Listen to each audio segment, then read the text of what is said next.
Now ready for Poha Chicken. Poha Chicken, okay, fusion style.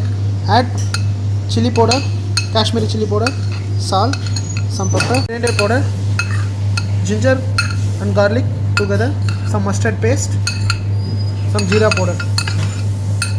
Add little bit maida in the chicken. We need to mix nicely. To mix our chicken, just keep it in the chiller 10 minutes. I use little bit water in the chicken. Okay, to crumb our chicken with poha. Okay, just take the poha, just crumb nicely.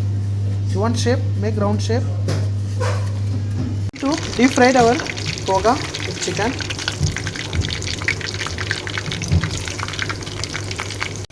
Poha chicken, you can see more crispiness. To plating our poha chicken fried, just arrange our chicken.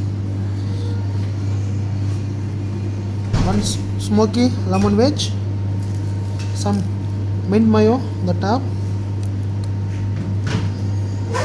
little bit sour cream, okay, yogurt base, some mint, okay. You see some different one, okay, and fusion style. You can try also the home, okay. Look very nice. Okay, now ready for poha chicken.